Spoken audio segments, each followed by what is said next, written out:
बहुत मशहूर हिंदी कवि हैं प्रदीप। उन्होंने लिखा था अपना घर अपना आंगन हो ये सपना हर दिल में रहता है। आप जानते हैं ये एक ऐसी चाहत है जो कभी फीकी नहीं पड़ती। मतलब घर का सपना ये सिर्फ ईंट गारे की बात नहीं है। ये एक गहरी मानवीय इच्छा है, अपनी जगह, स्थिरता, एक सुरक्षा। या जैसे लॉर्ड डेनिंग ने भी कहा था कि सबसे गरीब आदमी भी अपनी झोपड़ी में ताज के सभी ताकतों का सामना कर सकता है जब तक कि कानून का औचित्य ना हो। लेकिन जरा सोचिए, क्या हो अगर किसी पर कोई आपराधिक आरोप लगे और सजा के तौर पर बिना पूरी कानूनी प्रक्रिया अपनाए राज्य उसके घर पर ही बुलडोजर चला दे? क्या यह न्याय है?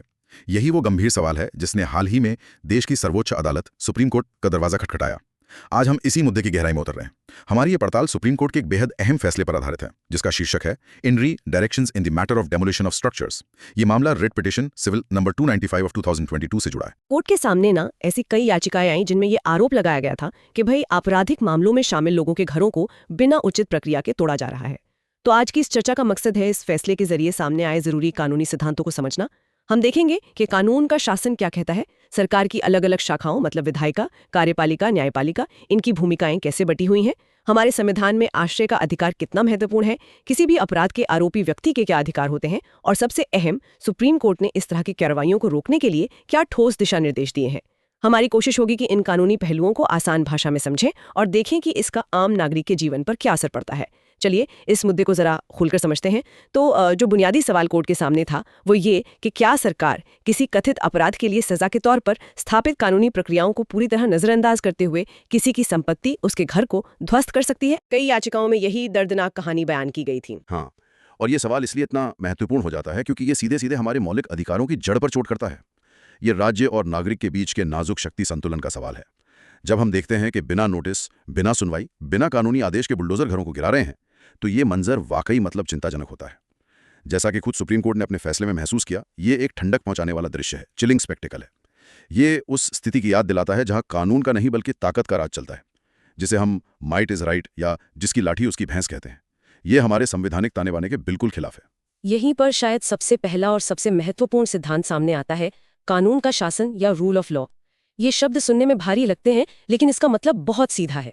क्या आप इसे थोड़ा और समझा सकते हैं? बिल्कुल। कानून का शासन, देखिए, हमारे लोकतंत्र और संविधान की नींव है। इसके मूल में 3 बातें हैं, जैसा कि मशहूर विधिवेत्ता एवी डाइसी ने बताया था। पहली, कानून सर्वोच्च है। कोई व्यक्ति या संस्था, चाहे वो सरकारी क्या ना हो, कानून से ऊपर नहीं है। दूसरी, कोई भी मनमानी शक्ति नहीं होनी चाहिए। सरकार सिर्फ वो कानून के दायरे में ही काम कर सकती है, अपनी मर्जी से नहीं। और तीसरी, सजा सिर्फ तभी दी जा सकती है जब किसी अदालत में निष्पक्ष सुनवाई के बाद यह साबित हो जाए कि व्यक्ति ने कानून तोड़ा है। कार्यपालिका खुद ही जज बनकर सजा नहीं सुना सकती। अच्छा, तो इसका मतलब ये हुआ कि अगर किसी पर कोई आरोप है भी तो भी सरकार ये नहीं कह सकती कि चलो इसका घर गिरा दो। उसे पूरी कानूनी प्रक्रिया का पालन करना ही होगा। एकदम सही। यहां दिलचस्प बात यह है कि कानून का शासन असल में राज्य की असीम शक्ति पर एक लगाम की तरह काम करता है। ये सुनिश्चित करता है कि सरकार अपनी ताकत का इस्तेमाल नागरिकों के अधिकारों को कुचलने के लिए ना करे, बल्कि उनकी रक्षा के लिए करे। सुप्रीम कोर्ट ने इस बात पर बहुत जोर दिया कि राज्य का ये परम कर्तव्य है कि वो हर नागरिक की बिना किसी भेदभाव के निष्पक्ष रूप से रक्षा करे। यहां तक कि अगर किसी समूह से कोई खतरा महसूस हो रहा हो तब भी राज्य की कार्रवाई कानून के अनुसार ही होनी चाहिए, बदले की भावना से या मनमानी ढंग से नहीं। राज्य को रक्षक बनना है, भक्षक नहीं। हाँ, ये बात समझ आती है। और इसी से जुड़ा हुआ एक और अहम सिद्धांत है शक्तियों का पृथक्करण, यानी सेपरेशन ऑफ पावर्स। हमारे संविधान ने सरकार के 3 अंग बनाए हैं, विधायिका जो कानून बनाती है, कार्यपालिका जो कानून लागू करती है, और न्यायपालिका जो कानूनों की व्याख्या करती है और न्याय करती है।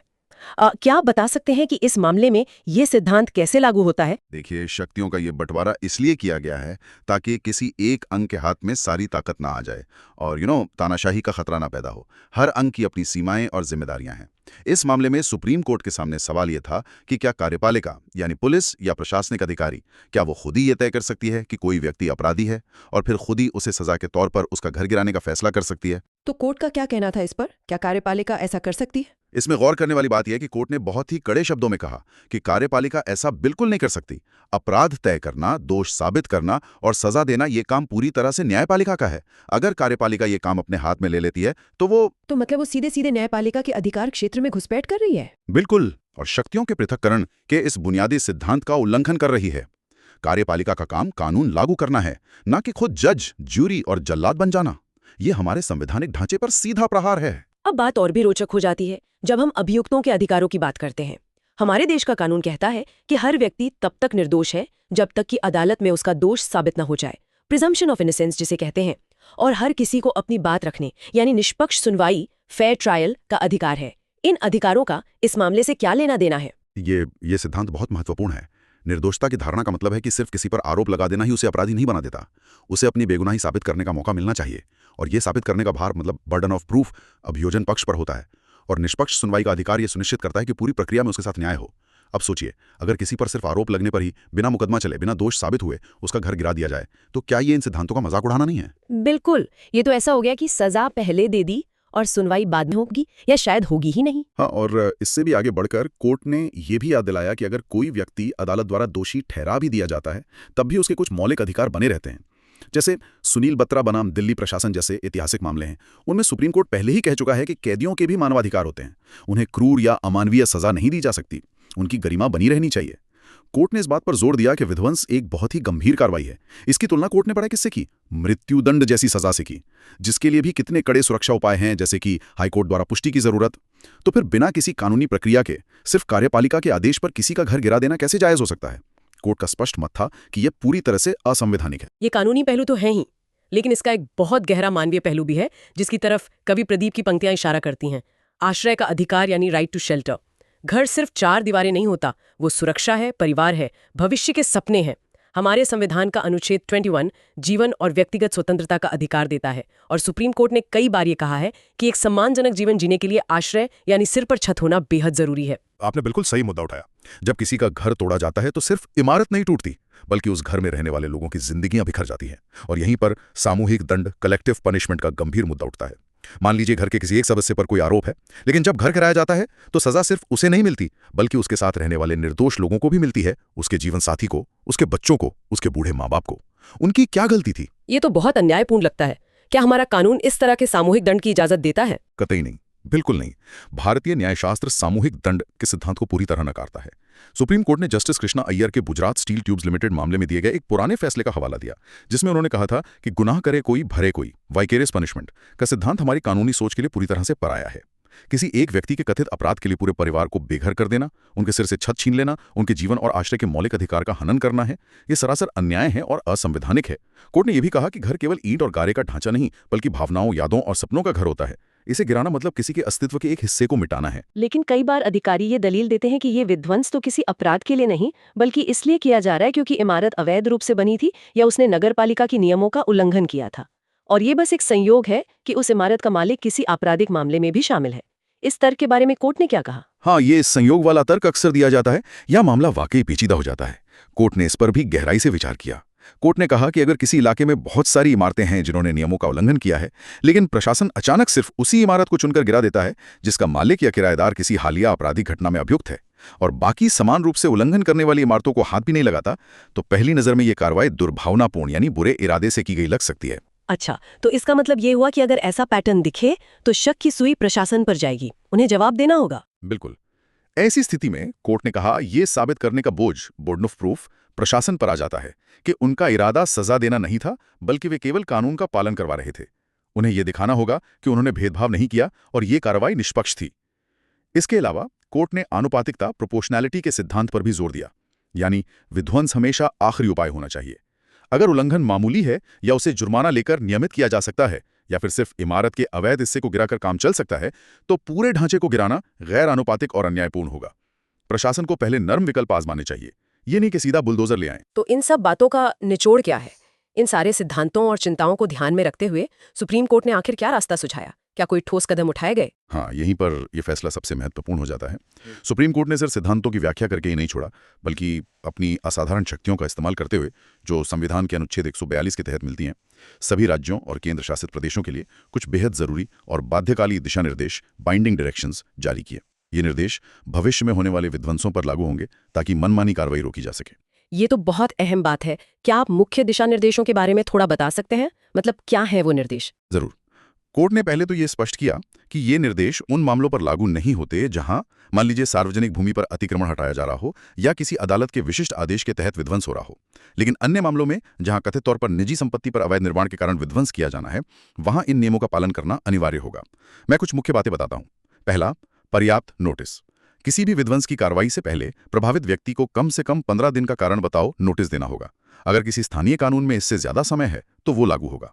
ये नोटिस रजिस्टर्ड डाक से भेजना होगा और प्रॉपर्टी पर चिपकाना भी होगा। ओके, 15 दिन का नोटिस। दूसरा, डिजिटल रिकॉर्ड। नोटिस की सूचना तुरंत संबंधित कलेक्टर, जिलाधिकारी कार्यालय को ईमेल से देनी होगी और रसीद लेनी होगी। और सभी स्थानीय निकायों को 3 महीने में एक डिजिटल पोर्टल बनाना होगा जहां ये सब नोटिस, जवाब, आदेश अपलोड होंगे। मतलब पारदर्शिता। ये पारदर्शिता वाली बात अच्छी है। तीसरा, नोटिस का कंटेंट, मतलब नोटिस में क्या लिखा हो। साफ साफ बताना होगा कि उल्लंघन क्या है, सुनवाई कब होगी, कौन से कागज लाने पड़ सकते हैं। चौथा, व्यक्तिगत सुनवाई। नोटिस पाने वाले को अपनी बात रखने का मौका देना जरूरी है।